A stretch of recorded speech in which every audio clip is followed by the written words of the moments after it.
allow me maybe to ask this first question to the both of you, and maybe Ajay to start off with you, to describe the urgency and the importance of energy access in driving economic transformation in Africa. How would you frame the challenge and the opportunity that we can build on?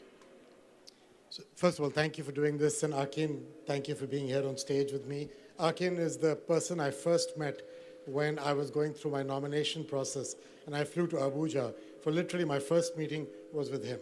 So I'm glad that today we are doing this together. 600 million people in the continent do not have access to any power, zero.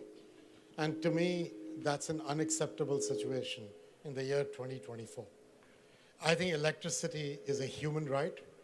I think electricity is the basis by which people can get access to health, people can get access to education, people can get access to the ability to innovate and manufacture and build productivity.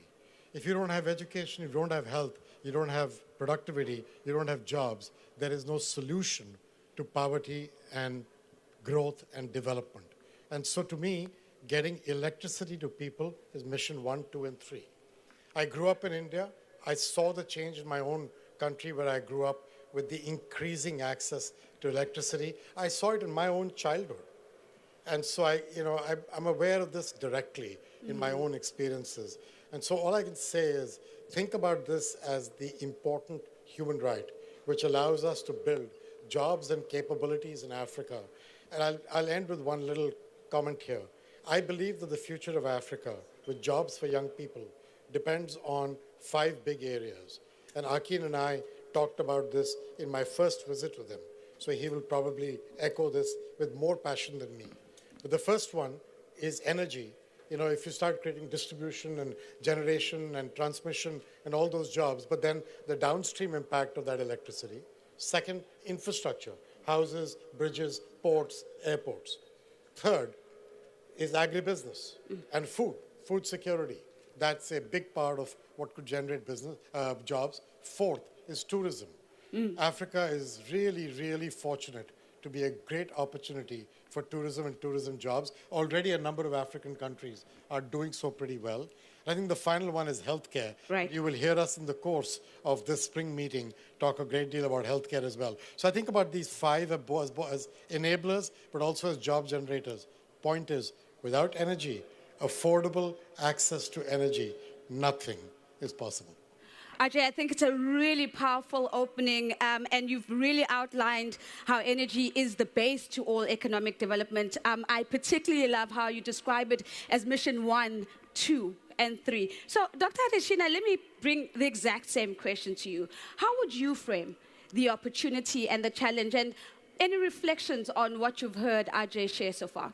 Well, thanks very much. First, thank you for coming to Abidjan when Ajay was nominated. And in fact, the first thing that he and I talked about was, look, 3 things Ajay and I will agree to do. First is let's just solve Africa's energy problem. Right. And second is let's make sure Africa can feed itself. Of course, to do that, you also need energy to be able to power industries and value addition and all of that.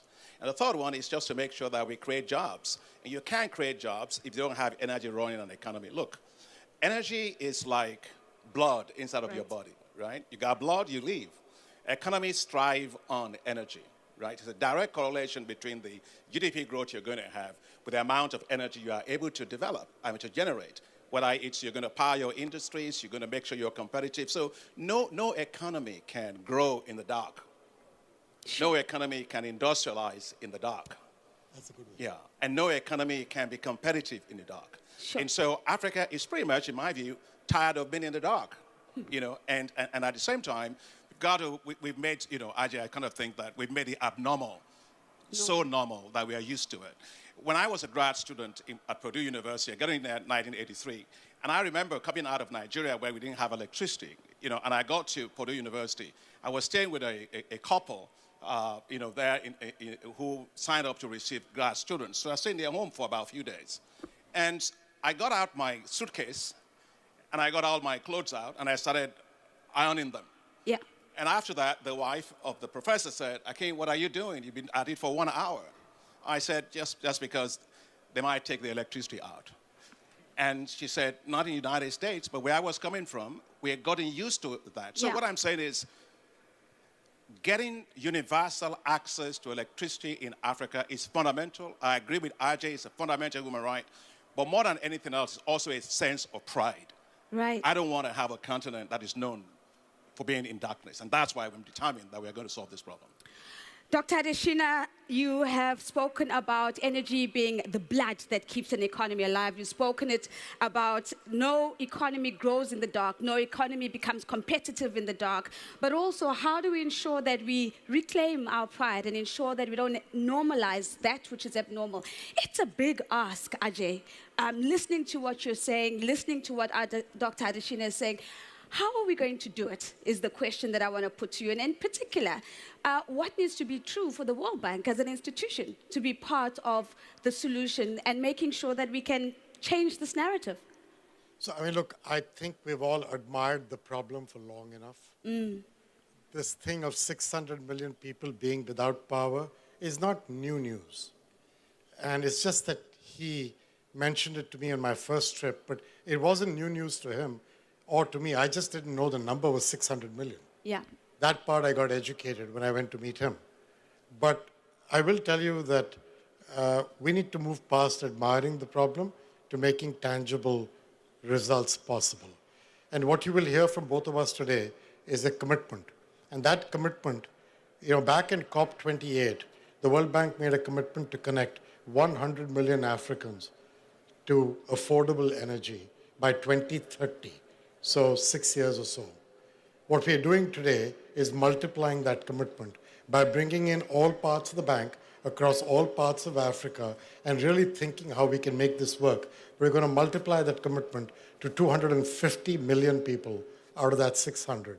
Akin is already ready to go to 50, but Akin is a guy who dreams big. So his head is going beyond the 50, but he's starting with the 50. Just let's take that 50 for a minute. Let's keep us where we are today.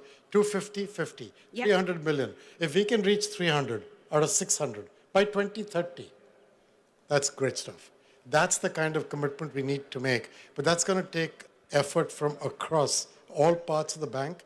It'll also take efforts in terms of financing. It'll take efforts in terms of working with governments. It'll take efforts in terms of working with the private sector. And, we'll talk about that. But to me, this is the big number. 250 million and 50 million, 300 million on the table, 2030, affordable access to energy. It's a massive number, 250 plus 50. It gets us through 300. Let me follow up on that because we're tight on time, so I'm keen to double click on it right now, Ajay. It's a large-scale effort. You've already spoken about it requiring different parts of the bank. You've spoken about it requiring governments and other stakeholders. Who else needs to be involved? Who needs to be in this mission to make sure that this comes to life? So we're going to need three things. We're going to need money, financing. Our estimate in the World Bank alone for the 250 million is we're going to take more than $35 billion to make this happen. And that's going to take money from IDA, which is our lending arm for the nations most in need, grants and concessional financing. That's the one that's coming up for replenishment at the end of this year. If we do sort of make this happen, a large part of that commitment will go from IDA into this one sector of getting energy into Africa. The second part is it's going to take the private sector, because you can't do this without them being involved. But to get the private sector involved, first, you're going to have to get governments to get their head in the game. And what do I mean by that? Again, something we talked about. You need utilities to be capable of paying the generators. You need utilities to have tariffs and policies that make them capable of being liquid and profitable enough. I don't mean that you should raise tariffs on the poorest in society. Right. We both believe in social safety nets, and we fund them. But it's beyond that. It is pay the right amount for what you can pay. And I think Nigeria, I don't know if my friend from Nigeria is in the audience, but he's a Nigerian, he knows this. They're currently going through an enormous correction. They have to manage it well for the poorest sections of society to not be as impacted as the others. But they're doing it to make their utilities capable. We need regulatory certainty and tariff policy clarity and good management teams running utilities and transmission lines, because that's what makes the rest of it possible. So yes, financials, yes, government, and third, the private sector, for which there's a number of things we're doing, including launching guarantees at a much higher level than what we've been doing, and opening up our guarantee capacity for my friend in the African Development Bank and other banks, multilateral banks as well. There's a whole series of steps in that space. It's a whole series of steps, almost ingredients that are critical to making sure that we are cooking the right pot. You speak about financing, but the regulatory environment, the tariff policy structure, and many others. Dr. Adeshina, let me bring your voice here, because Ajay described you as a man that likes to dream big. So let's talk a little bit more about what those dreams look like and what you'd like to add at this point. Well, I think first and foremost is we've got to look at the number that's staring us in the face as 600 million people, and we say that's not acceptable, and work our way backwards.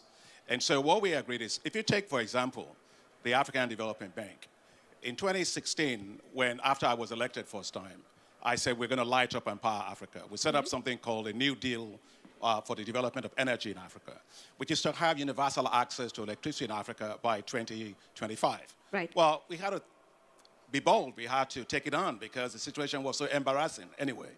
And so we knew it was a long stretch, but well, good, we're going to go for it. And we did, working with everybody globally. What happened was we were able to take the electricity access rate in Africa from roughly 32% to 57%, to 25% increase. This is massive for Africa. We were able to do that. And what we did at African Development Bank is that we put in $8.9 billion into that. And that allowed us to have 22 million people connected to electricity. Okay. However, I'm sitting next to Ajay, my friend, and I'm saying they're asking us to think big, bolder, and better.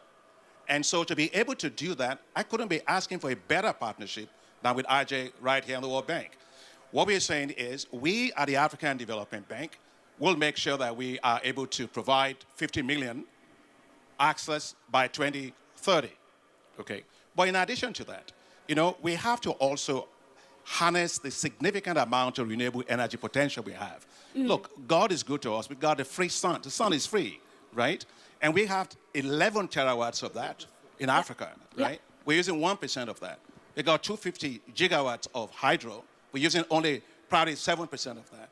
We've got geothermal. We've got all the wind power, 115 gigawatts. We're using only 2% of it. Sure. So we decided that the biggest thing we can do is to do the solar systems in Africa. So we have this big thing, which is what I want to add to what Ajay is saying, called Desert to Power. Desert to Power is our boldest effort to power Africa. It is a $20 billion investment that will generate 10,000 megawatts of power across 11 countries, the Sahelian zone of Africa, right? It goes all the way from Mali, Chad, Burkina Faso, Mauritania, all to Senegal, Nigeria, Ethiopia, even Eritrea, and all of that. Now, what that will do is that will allow us to have 250 million people having access in addition. So if you add 50 million to 250 million, that's 300 million. You add that to what Ajay was talking about, you know, we're at 550 million. And so we finally will be able to put this behind us.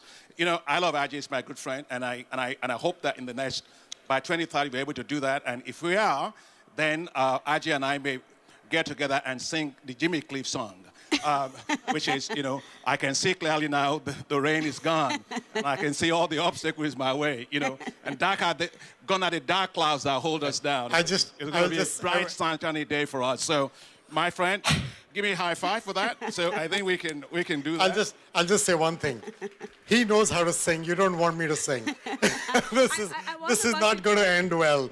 I was about to cue you on the music. You can stay on green. I will just admire his singing from a distance. Gentlemen, thank you. I mean, I was going to cue you on the music, but we'll keep it amongst ourselves. But I think 3 words stick out, Dr. Adeshina, and you spoke to them: bigger, bolder, better. And what I'm hearing as a 4th word, and unfortunately it doesn't start with the B, but it's together.